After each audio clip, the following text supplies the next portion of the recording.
ನಮಸ್ಕಾರ ಎಲ್ಲರಿಗೂ welcome back. ನಾನು ಮಂಜು, ನೀವು ನೋಡ್ತಿದ್ರಿ ಮಂಜು ಸ್ಟೋರೀಸ್. ಫ್ರೆಂಡ್ಸ್, IPL 2024 ಆ್ಯಕ್ಷನ್ ಬಗ್ಗೆ ಆಕಾಶ್ ಚೋಪ್ರಾ ಅವರು ಒಂದು ಬಿಗ್ ಸ್ಟೇಟ್ಮೆಂಟನ್ನು ಕೊಟ್ಟಿದ್ದಾರೆ ಅಂತ ಹೇಳ್ಬೋದು. ಹಾಗಾದರೆ ಅದು ಏನು ಅಂತ ನಾನು ನಿಮಗೆ ಈ ವಿಡಿಯೋದಲ್ಲಿ ತಿಳಿಸ್ಕೊಡ್ತೇನೆ.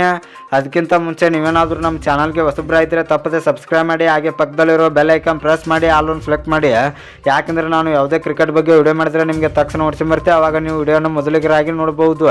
ಸಬ್ಸ್ಕ್ರೈಬ್ ಅನ್ನೋದು ಸಂಪೂರ್ಣ ಉಚಿತ. ವಿಡಿಯೋ ಕೆಳಗೆ ಬ್ಲ್ಯಾಕ್ ಟನ್ ಇದೆ, ಮಾಡ್ಕೊಳ್ಳಿ. ಏನೋ ಥರ ಮಾಡಿದೆ ವಿಡಿಯೋ ಶುರು ಮಾಡೋಣ ಬನ್ನಿ. ಇನ್ನು ಆಕಾಶ್ ಚೋಪ್ರಾ ಅವರ ಪ್ರಕಾರ IPL 2024 ಆ್ಯಕ್ಷನ್ ಸರಿಯಾಗಿ ನಡೆದಿಲ್ಲ ಅಂತ ಹೇಳ್ಬೋದು. ಯಾಕಂದರೆ ಫ್ರೆಂಡ್ಸ್, ಮಿಚೆಲ್ ಸ್ಟಾರ್ಕ್ ಮತ್ತು ಪ್ಯಾಟ್ ಕಮಿನ್ಸ್ ಅವರು ಅಷ್ಟೊಂದು ದುಡ್ಡಿಗೆ ಹೋಗಿದ್ದು ವರ್ತ್ ಅಂತ ಹೇಳ್ಬೋದು. ಅಂಥ ಆಟಗಾರರಿಗೆ ಅಷ್ಟೊಂದು ದುಡ್ಡು ಕೊಟ್ಟು ಖರೀದಿ ಮಾಡಿದ್ದು ಇದು ವೇಸ್ಟ್ ಅಂತ ಹೇಳ್ಬೋದು. ಯಾಕೆಂದರೆ ಫ್ರೆಂಡ್ಸ್, ಅವರು ಮೆಗಾ ಆ್ಯಕ್ಷನ್ನಲ್ಲಿ ಎಂಟ್ರಿ ಕೊಡೋದಿಲ್ಲ ಅಂತೆ, ಮಿನಿ ಆ್ಯಕ್ಷನ್ನಲ್ಲಿ ಮಾತ್ರ ಎಂಟ್ರಿ ಕೊಡ್ತಾರಂತೆ. ಈಗ ಮಿಚೆಲ್ ಸ್ಟಾರ್ಕ್ ಅವರು ಮೆಗಾ ಆ್ಯಕ್ಷನ್ನಲ್ಲಿ ಇರಲಿಲ್ಲ, ಈಗ ಮಿನಿ ಆ್ಯಕ್ಷನ್ಗೆ ಬಂದಿದ್ದಾರೆ. ಇದು ಆಕಾಶ್ ಚೋಪ್ರಾ ಅವರ ಪ್ರಕಾರ ಇದು ತಪ್ಪು ಅಂತ ಹೇಳ್ಬೋದು.